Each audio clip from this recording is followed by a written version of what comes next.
Sziasztok! Sziasztok! 2026. április 2-a van, és Szexárdon vagyunk, és ma folytatjuk az Alföldi Kék túrát egészen Bajáig. Pontosabban a Baja vasútállomásig, ahol a kocsi van. Úgyhogy ez ma 50 kilométer lesz. Úgyhogy itt most szépen rongyolunk kifelé, ezen a nem túl izgalmas aszfalton. Onnan jöttünk végig, kifele Szexárdról. Itt megmásztunk egy emelkedőt, feljöttünk a töltésre, itt fogunk tovább menni, és ott pedig folyik lent a Sió, és ugye ez a Balatonnak a főcsatornája, illetve a Balatont köti össze a Dunával, ha jól mondom. Sió ugye arra szolgál, hogy a Balaton vizét levezesse a Dunába. Egyébként a Sió csatorna az nem ilyen újkori dolog, mert ezt már a 3. században voltak erre próbálkozások, hogy a Balaton vizét elvezessék. Ezt már egy Galerius nevű római császár is próbálkozott ennek a csatornának a megépítésével. Úgyhogy ez ilyen jó régi már. És egyébként a csatornának a nyitása és a zárása, és hát a működtető rendszer az egyébként Siófokon található. Ide értünk a Bárányfoki pecsételő ponthoz. Csak oda lentre jelzi a pecsétet, hogy itt le kell mennünk a töltésről az erdőbe. És itt akkor igazából eddig is mellette haladtunk, de most itt belépünk a Gemenci erdőbe.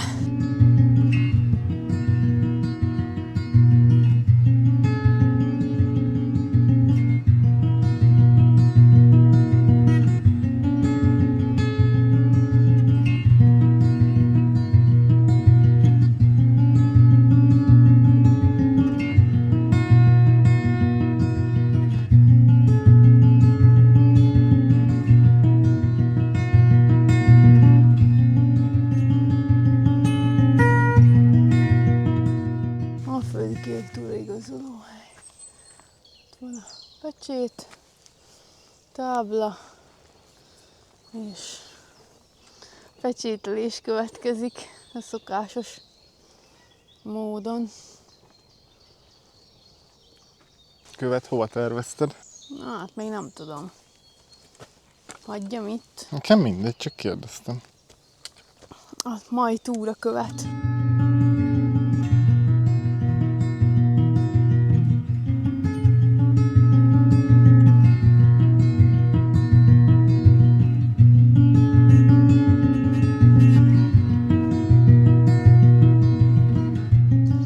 Ezt említettem előbb, hogy itt vagyunk a Gemenci erdőbe.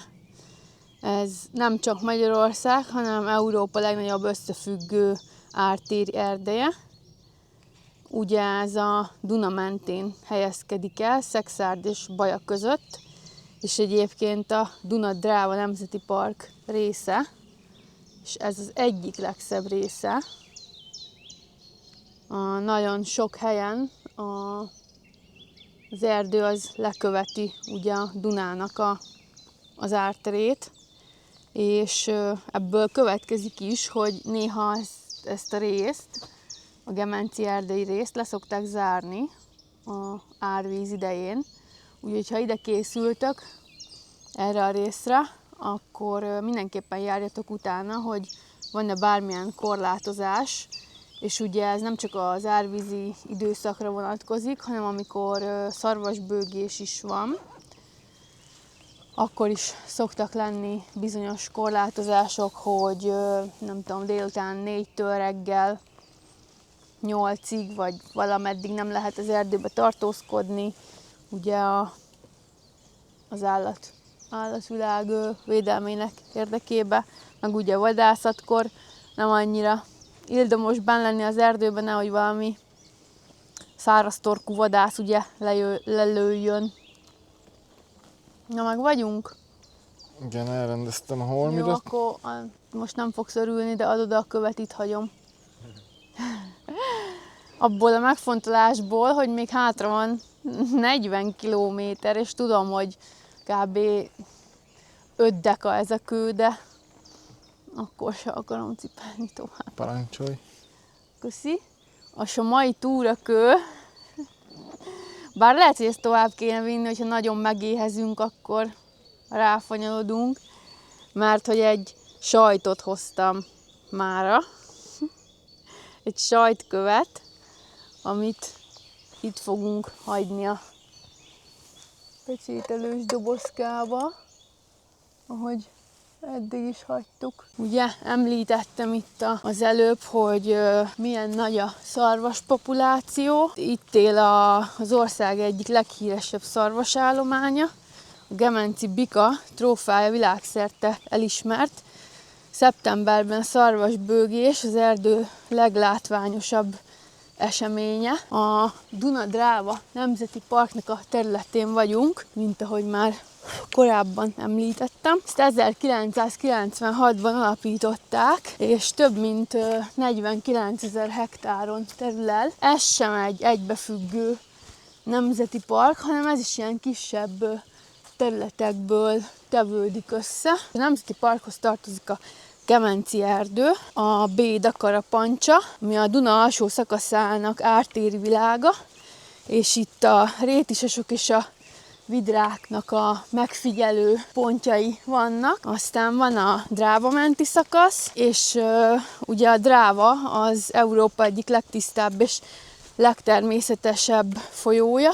Híres a zátonyairól és a meredek partfaláról, ami a parti fecskéknek a fészkelőhelyéül is szolgál. A következő ilyen nemzeti parki rész az a Lankóci erdő, ez egy égeres láperdő a Drávai síkon, és az utolsó ilyen rész az pedig a Barcsi borókás, ez egy különleges homokpuszta gyepekkel és borókással természetesen. A Duna-Dráva Nemzeti Park egyébként része a Mura-Dráva-Duna bioszféra rezervátumnak, melyet gyakran Európa Amazonaszaként emlegetnek. Ez a terület felöleli az Ausztriát, Szlovéniát, Horvátországot, Magyarországot és Szerbiát is, és ezt minden ország, ezt a nemzeti parki részt nagyon óvja. Ez egy összefüggő, érintetlen folyami terület.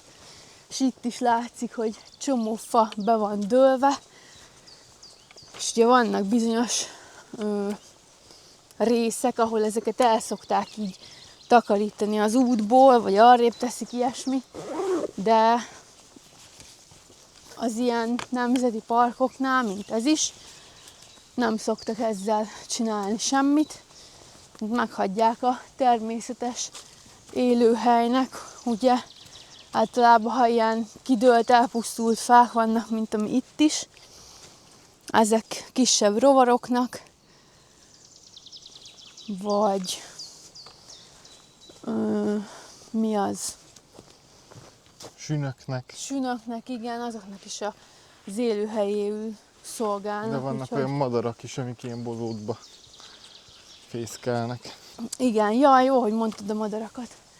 Ezen a részen igazi madárritkaság is előfordul, mert hogy a fekete gólyák is megtalálhatóak ezen a részen.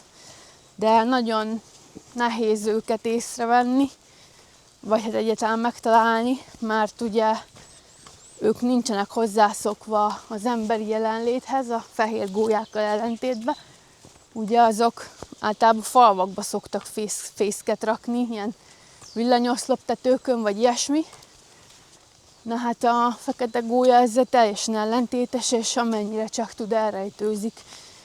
Úgyhogy nem valószínű, hogy mi ma fogunk látni fekete gólyát, de hát, ha túlzokot is láttunk végül is. Nem? Hát, ja. Már nem Hát. itt, hanem a... Hát az Dévaványán. Igen. Hát, a szerencsénk lesz. És visszakötnék az előbbi szóban forgó drávára. Nézzétek meg az ausztriai kalandjainkat, lejátszás listában vannak rendezve. Ott szintén találkoztunk a drávával, csak hát egy kicsit másabb szakaszával. Nézzétek meg azokat a videókat is. Duna-Dráva Nemzeti Parknak a címerét, amiben két ilyen V betű formálódik a közepén. Azt a rétisasnak szokták mondani, hogy azt szimbolizálja, a kék keret pedig a vizeket, és basszus, Meg is tudjuk mutatni. és meg is tudjuk mutatni, mert megint ideértünk egy táblához, és akkor itt van ez a kettő V betű, és akkor ez lenne a rétisasnak a szimbóluma. Az a fej. Hát igen. És itt mutatja is a madárgyűrűzést, ugye? Ott meg a Kis bébik. fiókák, jaj, de cukik. És én még ebből bele tudom azt is képzelni, hogy a két kék hullám, ugye a két vizet, a Dunát és a Drávát. Annak is mondhatjuk. Ez az én Ez a meglátásom. fantáziádra van bízva. Na ez az ikonikus látvány, ami a Gemenci erdő. Mindenki tudja, hogy ez a Gemenc. Benne vannak az ártéri részben a fák. Valami gyönyörű.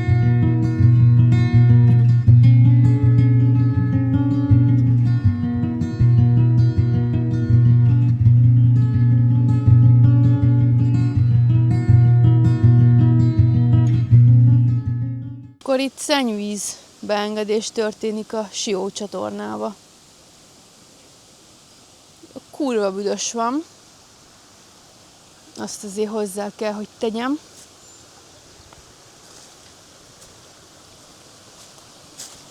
És megnézzük ezt akkor közelebbről is, hogy ez mennyire szexi.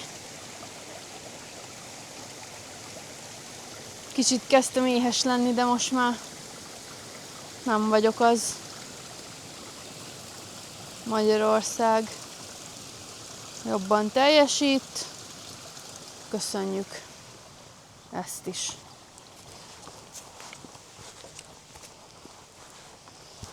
És akkor most menjünk tovább, mert kurva bűs van. Na, amit előbb mutattunk, befolyás, az közben itt találkoztunk két erdésszel, akik itt vannak amúgy, mert látjuk, hogy munkálkodnak, éppen töltik a vadetetőt, meg takarítják el az útból a lehullott fágokat, ilyesmiket, és megállítottuk őket megkérdezni, hogy ez a befolyás, amit előbb láttunk a csatornában, az valóban az-e, amire mi gondolunk, és megerősítették, hogy igen, az tisztítatlan szennyvíz, amit jeleztek már több fronton is, a Nemzeti Park is jelezte, és azt mondták, hogy ez az árvízkapunál még durvábban látszódik, mármint ez a habzás is, meg minden, de nem igazán történik ez ügybe semmi, és tehetetlenek ők is. Egy ipari szereplő, egy gyárnak a szennyvíze egyébként. Szerintem jobb a békesség, és nem mondunk nevet. Megkerested? Nem, hát mondták a nevét, de Ja. nem adjuk tovább. Azt hittem a térképen megnézted. Na mindegy. Ja, szóval ez itt folyik bele a Sió csatornába, amit ugye a videó elején elmondtunk, hogy a Sió csatorna meg belefolyik a Dunába, a Duna meg belefolyik a Fekete-tengerbe. Következő pecsételőponthoz értünk. Keselyűsnél vagyunk. És reméljük nincsenek itt dökkeselyűk, és nem fognak a csontvázunkon falatozni. De itt amúgy tudok mutatni képet a fekete gólyáról, mert rajta van a táblán. Így néz ki a fekete gólya. Hát nem láttunk ilyet még sajnos. És így néz ki a keselyűsi pecsét. Itt szarvas van rajta.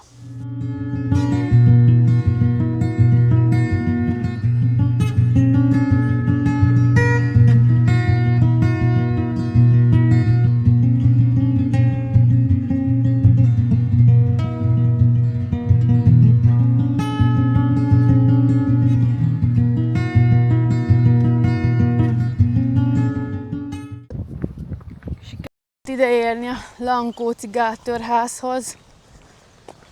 Mindjárt pecsételés következik.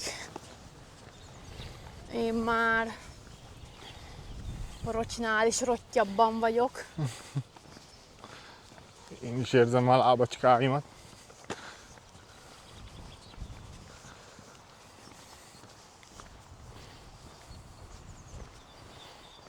De jó, virágillat van. Ott van a kerítésen. Lemegyünk itt, vagy körbe megyünk? Ó, a tököm sem megy körbe. Inkább lemegyek itt. Jaj! Jaj. Nézd, van egy talicska, kötjük. Aha, de te tolsz engem. Felváltva. Ó, jó. Még van 20 kilométer. Basszus! Ja, itt valami múzeum van. Igen. Vízügyi múzeum. Hát itt kint megnézheted, hogy Oké. mikek vannak. Ennyi pont elég is lesz. Következik a pecsételés. Ez ott hátul jó nagy böszme szivattyú. Ó, tényleg jó nagy. Na, addig megnézzük a múzeum kültéri egységét.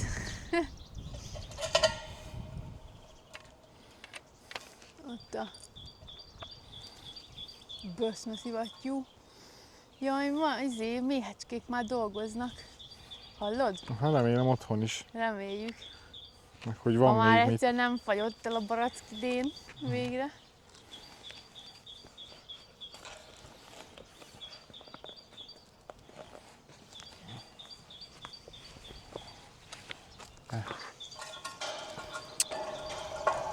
Legjobb helyre raktad a botodat. Tudom.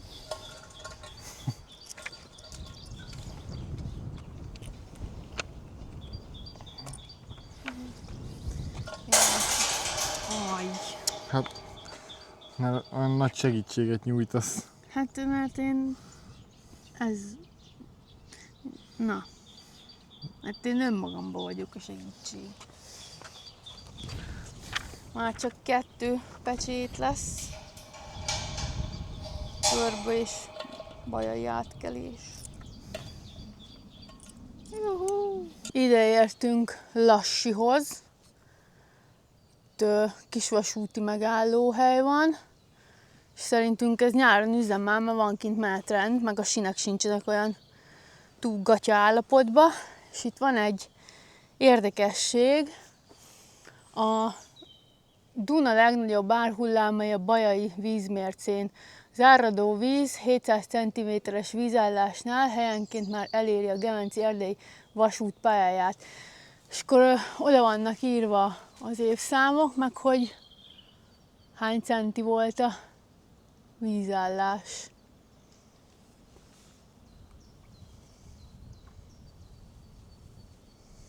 Hát a legutóbb, ez 2024. szeptember 23-a. És az meg 1956. március 13-án volt a legmagasabb.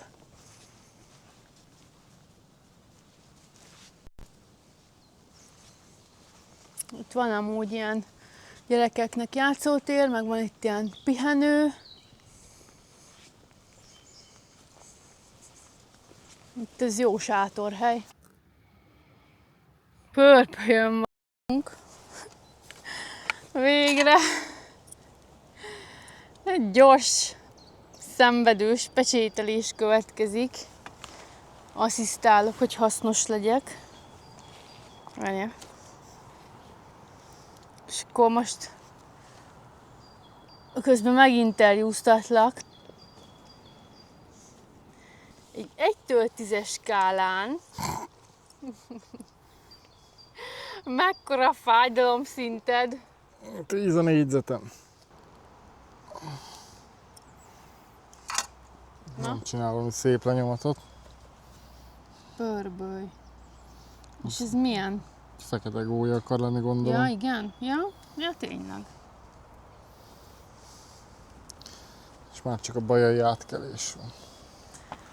Ja. Már csak 11,6 kilométer. Úgyhogy már 40 megvan. Jaj. Csak kicsit rosszabb az átlag tempó, mint a mávnak. Szerintem gyorsabbak vagyunk, mint a MÁV. Nem? Lehet. Pontosabbnak mindenképp pontosabbak. Na, most a cél már csak ez a 11 kilométer túlélése. Az én fájdalomszintem egy 1-től 10-es skálán a 8-ast veri.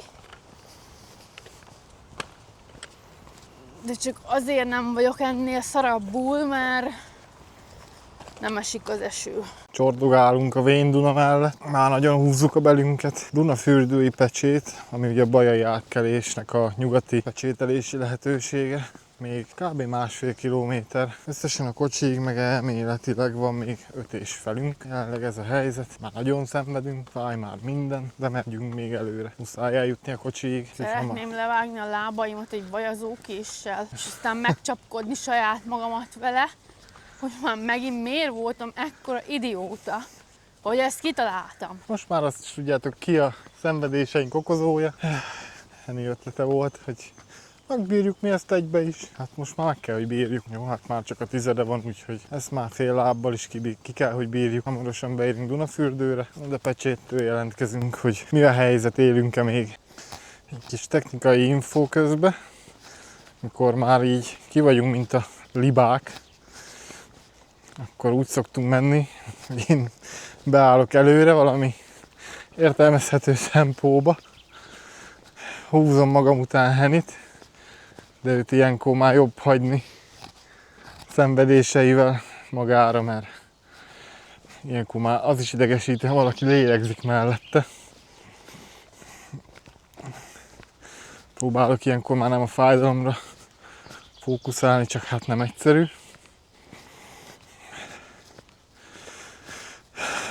De hát most már kibírjuk a végéig.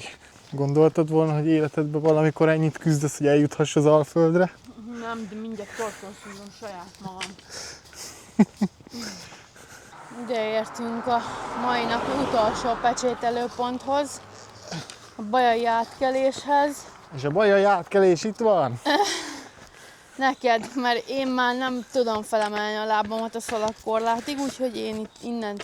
Hajrá, csülök! Én innen szurkolok neki, mert én mindjárt megdöglök.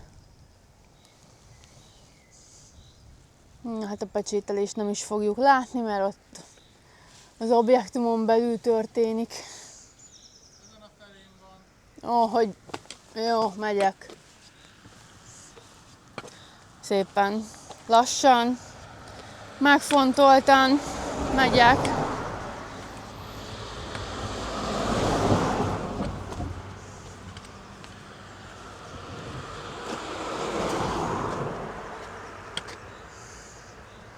Ott van.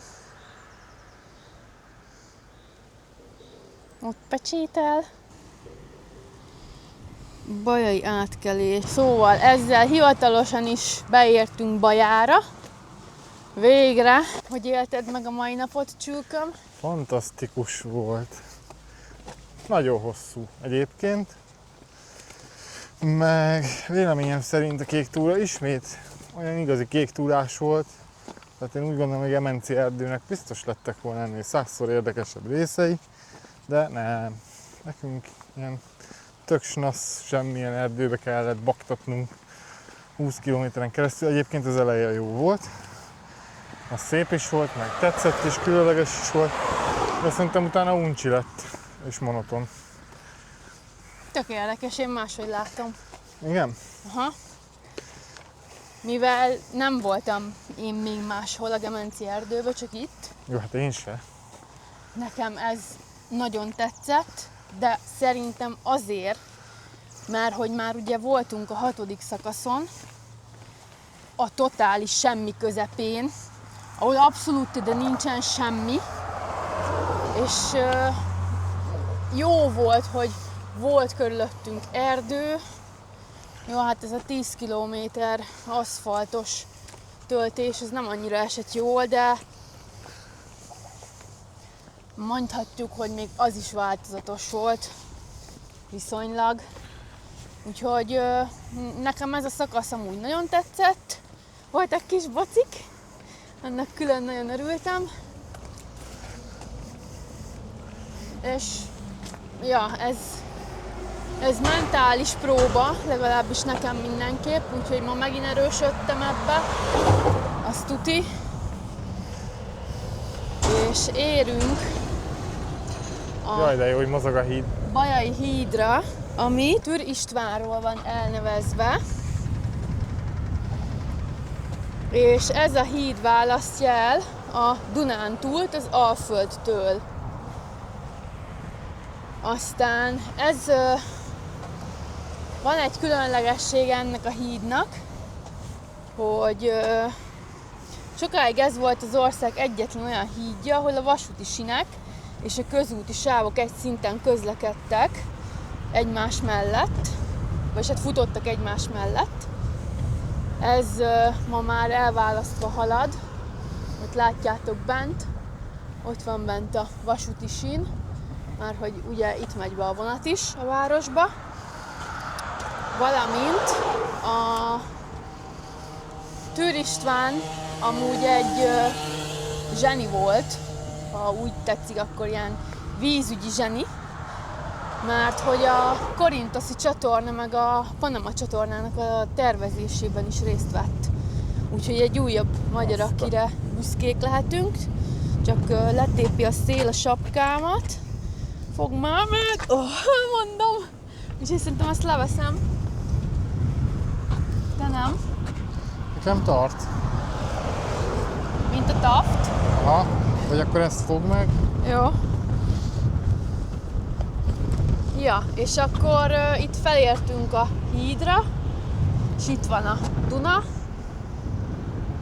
Itt jó széles.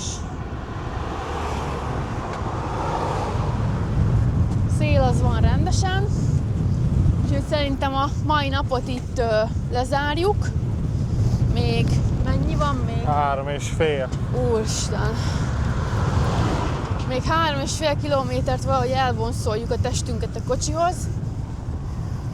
Aztán hazamegyünk. Nem tudom, hogy mikor fogjuk folytatni az alföldi kék túrát. Egyenlőre úgy néz ki, hogy havi egy túra az fix. Ezt most még kicsit meg kell emésztenünk szerintem. Úgyhogy köszi, hogy megnéztétek, gyertek el és járjátok végig, de ha nem akartok olyan elmaradjantak lenni, mint mi, akkor osszátok szét a szakaszt. Aztán írjatok kommentet, hogy tetszett-e, lájkoljátok a videót, osszátok meg, és iratkozzatok fel a csatornára. És az 5. nézzétek meg az eddigi videókat is, és kommenteljetek oda is. Találkozunk egy következő videóban. Sziasztok! Sziasztok!